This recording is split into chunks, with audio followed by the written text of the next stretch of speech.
ఓం శ్రీ గురుభ్యో నమః. ఓం శ్రీ మాత్రే నమః. శనిగ్రహము చాలా రోజుల తర్వాత వక్రస్థితిలో ఉన్న శని నవంబర్ 27వ తారీఖున మధ్యాహ్నం 4:04 1 డిగ్రీ 1 నిమిషంలో రుజుమార్గంలో పూర్వాభద్ర 4వ పాదంలో 1 డిగ్రీ 1 నిమిషంలో ఉంటుంది. శని అనుభవాన్ని తెప్పించే గ్రహము. అలానే అనుభవంతో పాటు గుణపాఠాలు, లైఫ్ స్పాను, ఆరోగ్య సంబంధించిన విషయాలు, ఆయు ప్రమాణాలు, కొన్ని రహస్యాలు తెలిపే గ్రహం ఏంటంటే శని. శని గోచారీత్యా సహజంగా 3, 6, 11 స్థానాల్లో సుఫలితాన్ని ఇస్తారు. కొన్ని మిగతా స్థానాల్లో మిశ్రమైన ఫలితాలు, కొన్ని స్థానాల్లో చెడు ఫలితాలు. అంటే ఎల్నాటి శని, అలానే అష్టమ శని, అర్ధాష్టమ శని, పొంగు శని లేదా కంటక శని అంటారు. శని యొక్క ప్రభావం అనేది కొన్ని రాశుల మీద ప్రత్యేకంగా పడుతూ ఉంటుంది.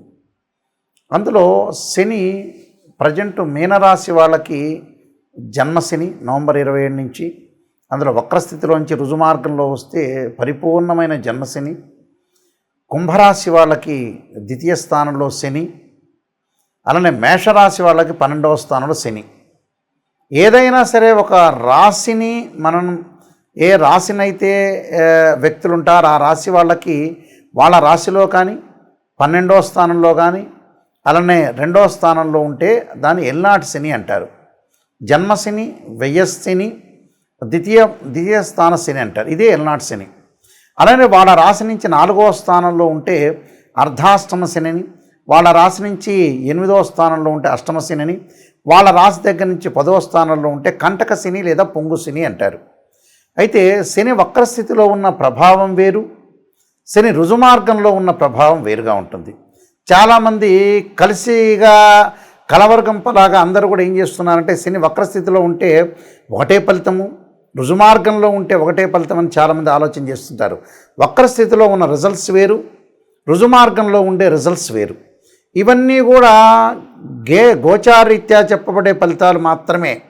అది ఫస్ట్ పాయింట్ గుర్తుపెట్టుకోవాలి. చాలామంది కూడా ఆలోచన చేస్తుంటారు ఏంటంటే పాప అన్ని టీవీ ఛానల్స్లో అందరూ జ్యోతిష్యులు చెప్పే విషయాల్లో మాకు మేషరాశి వాళ్ళకి ఇలా జరగట్లేదండి, వృషభ రాశి వాళ్ళకి ఇలా జరగట్లేదండి, మిథున రాశి వాళ్ళకి ఇలా జరగట్లేదండి అని అనుకుంటారు. నిజంగా గోచారం వేరు, బర్త్ చార్ట్ వేరు. నెంబర్ ఆఫ్ టైమ్స్ నేను అన్ని ఛానల్స్లో చెబుతూనే ఉన్నా. అది వేరు, ఇది వేరు అని మీకు ప్రేక్షకులందరికీ కూడా అవగాహన రావాలి అనే ఉద్దేశంతో చెప్తున్నాను. ఎప్పుడు కూడా బర్త్ చార్ట్ అంటే ఒక చెట్టు ఉంటుంది, ఒక ట్రీ. ఆ చెట్టు కింద వేళ్ళు ఉంటాయి, ఆ వేళ్ళు బర్త్ చార్ట్. అంటే వేళ్ళు భూమిలోకి లోపలికి వెళ్తేనే ఆ చెట్టు బాగా ఉంటుంది అని అర్థం. అంటే చెట్టుకు ఆకులు పండ్లు కాస్తాయి అని అర్థం. అలానే వేళ్ళు బాగా ఉండాలంటే ఏంటంటే ఆ వేళ్ళే బర్త్ చార్ట్. పైన ఇలా కాండం వస్తుంది, కొమ్మలు వస్తుంటాయి, కొమ్మలకు ఆకులు వస్తుంటాయి. ఆ ఆకులే గోచారం. అంటే this is the transit system అంటారు. ఎలా ఉంటుందో ఆకుల విషయంలో మనకి రైన్ సీజన్లో ఆకులు వస్తాయి, వింటర్ సీజన్లో అలా ఉంటుంది, సమ్మర్ సీజన్లో రాలిపోతుంటాయి. అదే గోచారం అంటారు. అంటే గ్రహాల యొక్క ప్రభావం రొటేట్ అవుతూ ఉంటుంటే గ్రహాలు ఒక రాశి నుంచి మరొక రాశికి మారుతూ ఉంటాయి. కాబట్టి ఎందుకు చెబుతున్నారు ఆ గోచారం కూడా వితిన్ సెకండ్లో వాళ్ళ జీవితం మారిపోతుందేమోనని. అంటే ఒక ఎగ్జాంపుల్ చెబుతున్నాను. కీర్తిశేషులు సుప్రసిద్ధ నటుడు డాక్టర్ అక్కినేని నాగేశ్వరరావు గారు ఒక ట్రైన్లో వెళ్తుండగా ఘంటసాల బలరామయ్య గారు ట్రైన్లో ఉన్నట్ట, అక్కినేని నాగేశ్వరరావు ప్లాట్ఫామ్ మీద ఉన్నాడు. ఘంటసాల బలరామయ్య పేపర్ చదువుతున్నా, వాష్రూమ్కి వెళ్తున్నా, పక్కన వాళ్ళతో మాట్లాడుతున్నా ఈ అక్కినేని నాగేశ్వరరావు గారిని చూసేవాళ్ళు కాదట. గోర్లు గిల్లుకుంటున్నా అని పదే పదే అక్కినేని నాగేశ్వరరావు గారు చెప్పారు. అందువల్ల అదృష్టం అనేది వితిన్ సెకండ్లో కలగచ్చు. ఎంత కృషి చేసినా కూడా ఆవగిందంత అదృష్టం అనేది మనిషికి ఉండాలి. అందువల్ల ఆవగిందంత అదృష్టం ఉండేదే గోచారం అంటారు.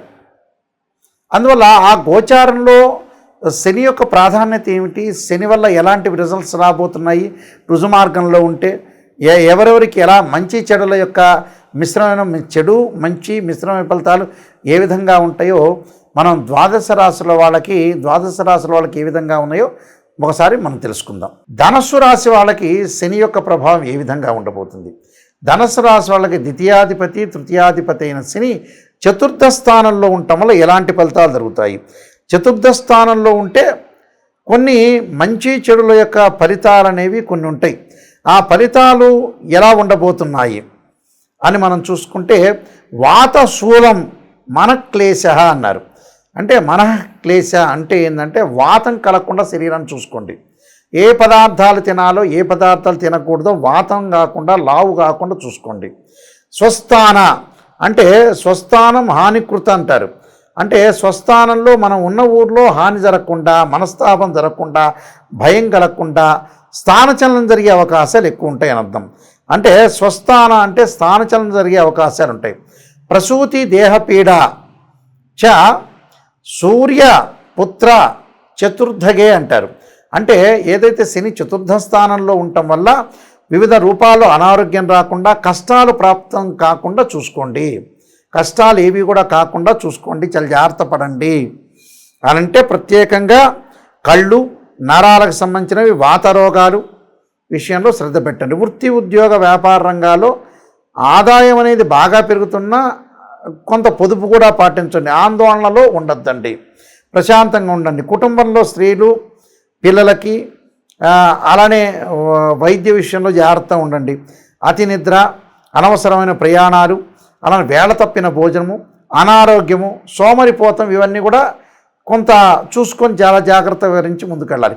ఇవన్నీ కూడా గోచారీత్యా చెప్పబడే ఫలితాలు సూచనలుగా ఉంటాయి కాబట్టి జాగ్రత్తగా ఉండండి. నేను కొన్ని పరిహారాలు చెప్పబోతున్నా, ఆ పరిహారాలు మీరు పాటించండి, మీకు మంచి జరిగే అవకాశాలు ఖచ్చితంగా ఉంటాయి. శని వల్ల కొంతమందికి మంచి ఫలితాలు, చెడు ఫలితాలు వస్తుంటాయి. ప్రధానంగా శని వల్ల చెడు ఫలితాలు కానీ మరింత మెరుగైన ఫలితాలు రావాలంటే శనికి కొన్ని పరిహార మార్గాలు ఉంటాయి. అంటే శనికి పరిహార మార్గాలంటే శనితో జాతకరీత్యా కొన్ని దోషాలు ఏర్పడుతుంటాయి. పునర్భవ దోషం అంటారు జీవితంలో, బర్త్ చార్ట్లో పునర్భవ దోషం అంటే ఏంటంటే కాలయాపన జరుగుతుంది అని అర్థం. కాలయాపన అంటే ఏమిటి?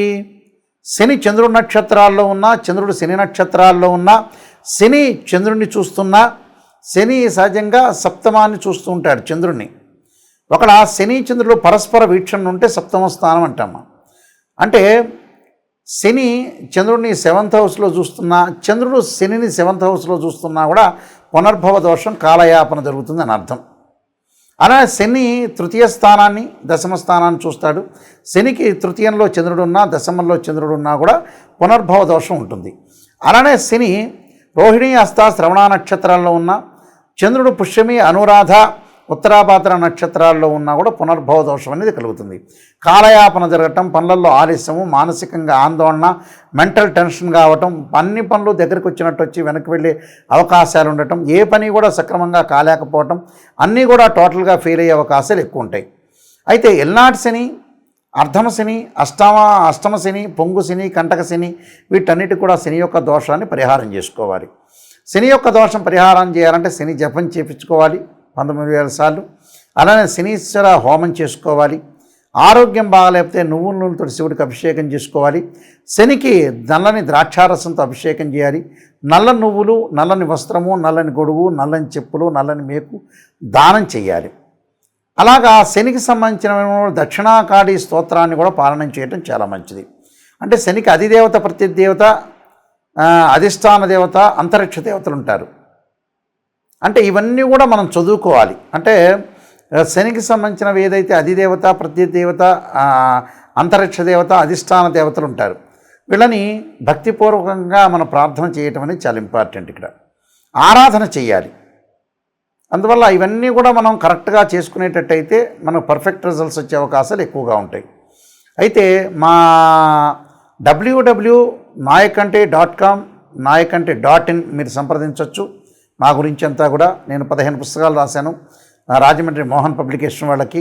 కాలసర్పయోగము, కాలసర్పయోగ చంద్రిక, రాహుకేతులు, ఛాయాగ్రహాలు, స్వప్నశాస్త్ర ఫలదీపిక, అలానే జాతక చంద్రిక, వివాహ మార్తాండము, పుత్రగణపతి వ్రతము, సర్వదేవతా గోత్ర ప్రవర్లు పార్ట్ 1, పార్ట్ 2, బృహత్ పరిహార సింధు, ఇలాంటి పుస్తకాలన్నీ కూడా నేను నెంబర్ ఆఫ్ ఆస్ట్రాలజీ బుక్స్ రాశాను.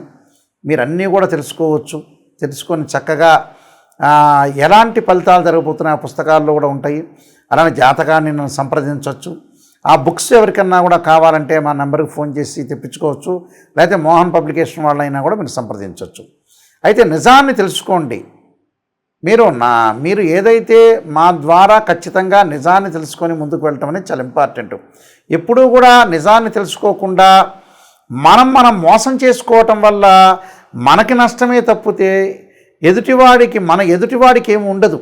మనం నష్టపోయినట్టే. నిజంగా చెప్తానంటే ఈ వీడియో అంతా కూడా మీరు చూడండి, ప్రతి వీడియో కూడా చూస్తూ ఉండండి. అన్ని రహస్యాలు, అన్ని విషయాలన్నీ కూడా మీకు చెప్తాను. జాగ్రత్త పడండి. జీవితంలో డబ్బు ఎక్కడ ఖర్చు పెట్టాలో తెలుసుకోండి, డబ్బులు ఎక్కడ పొదుపు చేయాలో చూసుకోండి. ఈ మధ్యకాలంలో మంచి విషయాలకు డబ్బు ఖర్చు పెట్టట్ల. అలానే మానవుడు దిగజారిపోవటానికి కూడా కారణం అదే అవుతుంది. కాబట్టి అన్ని విషయాలు మీరు ఇంటి వాస్తు ప్రకారంగా కూడా మాకు కాల్ చేయొచ్చు. అలానే మేము మ్యాథమెటికల్ క్యాలిక్యులేషన్లో జాతకాన్ని చూస్తాము. రాశిచక్రము, నవాంశము, భావచక్రము, సప్తమాంశము, దశమాంశము, త్రింశాంశము, ఇలాంటి అంశచక్రాలు కొన్ని ఉంటాయి. యాక్చువల్గా అంటే D16 చార్ట్స్ అంటారు. దశలు, ఏ దశలు కలిసి వస్తాయి, ఏ దశలు కలిసి రావు. అలానే వైదిక astrology, KP astrology, BV Raman సంబంధించిన రిజల్ట్స్, నేనే నెంబర్ ఆఫ్ ఆస్ట్రాలజీ బుక్స్ రాశాను. తెలుగు అంటే ఇంగ్లీష్లో కూడా మీకు లభ్యమవుతాయి. వాటికి సంప్రదించవచ్చు. మా www.nayakanti.com.in చూడొచ్చు. మా వీడియోలు కూడా మీరు చూడొచ్చు. నాయకంటి మల్లికార్జున శర్మ అని మీరు యూట్యూబ్లో కొట్టినా, గూగుల్లో కొట్టినా కూడా మీరు సెర్చ్ చేయొచ్చు. ఎందుకంటే ఎప్పుడూ కూడా ఈ మధ్యకాలంలో సరైన ఆస్ట్రాలజర్స్ దొరకట్లేదని మాకు చెబుతున్నారు. ఎందుకంటే mathematical calculation important. Open heart అంటే ఓపెన్ హార్ట్గా చెప్తాం. అంటే open heart with Nayakanti Mallikarjuna Sharma ఓపెన్గా చెప్తాము. మేము చెప్పేటప్పుడు జాతకంలో మీరు వాయిస్ రికార్డింగ్ పెట్టుకోండి. నిజంగా ఎలాంటి ఫలితాలు జరగబోతున్నాయి. గోచారం వేరు, బర్త్ చార్ట్ వేరు. గోచారం ఎప్పుడు కూడా 20% సపోర్ట్, బర్త్ చార్ట్ అనేది 80% అని పదే నీకు ప్రతి ఛానల్లో కూడా నేను చెబుతున్నాను. ఇలాంటివన్నీ కూడా మీరు అనుసరించి ముందుకు వెళ్ళండి. మా వెబ్సైట్ని మీరు చూడండి, మా బుక్స్ చదవండి, మాతో సంప్రదించండి. ఏదైనా సరే మీరు కాల్ చేసేవాళ్ళు డైరెక్ట్గా నా కాల్కే వస్తుంది. ఇది కూడా గమనించి ప్రత్యేకంగా నిజాన్ని తెలుసుకోండి. మీరు మోసం చేసుకోవద్దండి. అన్నీ కూడా నేను చెప్పిన పరిహారాలు పాటించండి. దాన్ని ప్రత్యేకంగా నిజమైన రెమెడీస్ అనేవి చెబుతాను. ఈ మధ్యకాలంలో అసత్యమైన రెమెడీస్ వస్తున్నాయి, అవన్నీ కూడా పాటించండి. వేదంలో లేదు ఆ రెమెడీస్.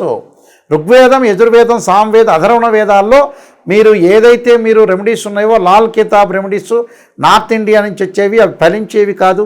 చూడండి, కృతయుగం, ద్వాపరయుగం, కలియుగాల్లో కూడా యజ్ఞయాగాది క్రతువులే చేశారు. కానీ ఉప్పు దీపం పెట్టండి, ఆ నువ్వుల నీళ్ళని తీసుకొచ్చి ఈశాన్యంలో పెట్టి పుష్పాన్ని వేయండి, తర్వాత వచ్చేటప్పటిగా మాకు ధనం కలగాలంటే ఎక్కడ వేరే వాళ్ళ ఇంటి ముందు కొబ్బరికాయ కొట్టండి. ఇవన్నీ కూడా ఫేక్ రెమెడీస్. ఎక్కడ ఏ వేదంలో కూడా చెప్పలేదు, నిరూపించలేరు కూడా. శాస్త్రీయంగా ఆలోచన చేయండి, శాస్త్రీయ విధానాన్ని అనుసరించండి, మ్యాథమెటికల్ క్యాలిక్యులేషన్తోనే ముందుకెళ్ళండి. చాలామంది కూడా మ్యాథమెటికల్ క్యాలిక్యులేషన్ తెలియదు. వాళ్ళకి ఎన్ని డిగ్రీల్లో ఉంటే ఉచ్చా, ఎన్ని డిగ్రీల్లో ఉంటే నీచా అని చాలామంది తెలియదు. అలాంటి వాళ్ళందరూ కూడా చాలామంది చెబుతున్నారు. కాబట్టి సరైన ఆస్ట్రాలజీని సంప్రదించి ముందుకెళ్తే మీకు మంచి జరుగుతుంది. మీకు శని యొక్క అనుగ్రహం ఉండాలని ఆశిస్తూ సర్వే జనా సుఖినో భవంతు.